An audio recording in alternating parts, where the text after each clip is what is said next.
So yeah, you read the title correctly. Marc Lobliner finally admitted that his supplements cause diabetes and cancer, and that went unnoticed by pretty much everyone, including Marc himself.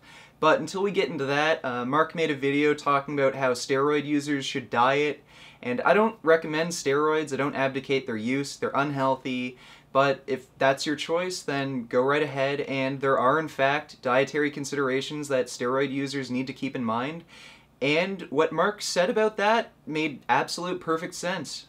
Anyway, I want to get into this about nutrition and healthy food choices, and that's something that I think a lot of people get confused and also just don't look at.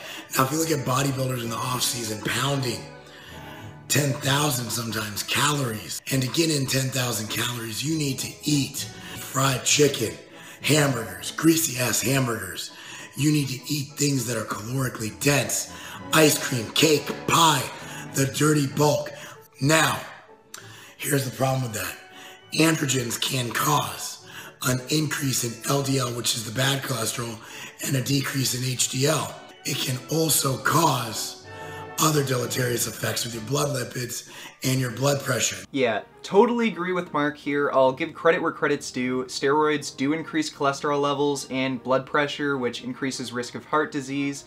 And when you combine that with a bad diet, eating lots of shitty processed junk, you're just magnifying the harmful effects of steroids. But this is where things go stupid.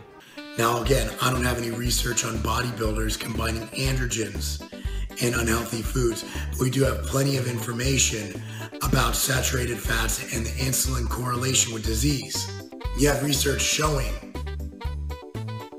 that if you control insulin, you might be able to slow down the growth and even prevent some cancers, which is why I love ketogenic dieting for overall health and wellness if you do have or are prone to a disease like diabetes or cancer. This is why you shouldn't listen to bodybuilders, even when they mean well, and I do really think Marc meant well here.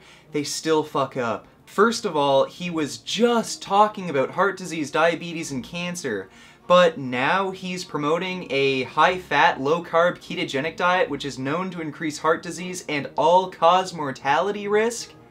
And the high-fat diet that he recommends causes diabetes through several pathways, including raising inflammation levels, intramyocellular lipids, free fatty acids, and by downregulating mitochondrial function, and high-fat diets have been found to cause chronically high insulin levels. So his dietary recommendations for people who have or are at risk for heart disease, diabetes, or cancer will make their diseases worse, or will actually cause those fucking diseases.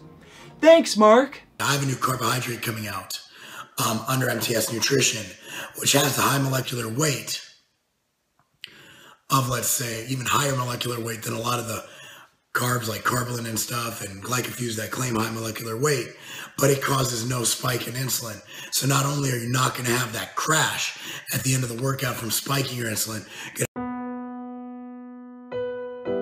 Buy my supplements. Marc Lobliner. Which finally brings us to the supplements, and the funny thing here is Marc's whey protein supplements are the most insulinogenic proteins you could possibly eat. In fact, they produce as much insulin as pure sugar, and when combined with a carbohydrate source, they send insulin levels through the roof. And Marc just unwittingly admitted that his protein supplements cause diabetes and cancer. So thanks for doing the right thing, Marc, even though you didn't really realize it. Every morning I wake up and I have a shake with a scoop of machine greens and multi and a scoop of machine fuel. Pre-workout time. All right, so I got that there. Apple mango clash. So I take a scoop, 2 scoops of this. Intro workout, I will have 2 scoops. Of machine fuel. And then post-workout, I'll have 2 scoops of Epic Gains. What's up, everyone? I am eating meal 2. Be 2 scoops of MTS whey. Check it out. Careful. So, you know, basically, here's some things that I wanted to point out. The Drop 6 stack has been a huge part of what I've done. I love this. The M6. No, that's not probiotics. You don't get drop factor. Buy all of these supplements. Marc Lobliner. So I think we should listen to the idea of Marc's advice, not the advice itself, which means eating lots of whole, low-fat plant foods to reduce heart disease, diabetes, and cancer risk, and stay clear the fuck away from his supplements. So keep making those vegan gains, comment, rate, and subscribe, and I'll see you all next time. What a relief! When will this poisonous product cease? This is another public service announcement. You can believe it or you can doubt it. Let us begin now with the cow. The way it gets to your plate and how. I'm the greatest mediocre bodybuilder that ever lived, goddammit.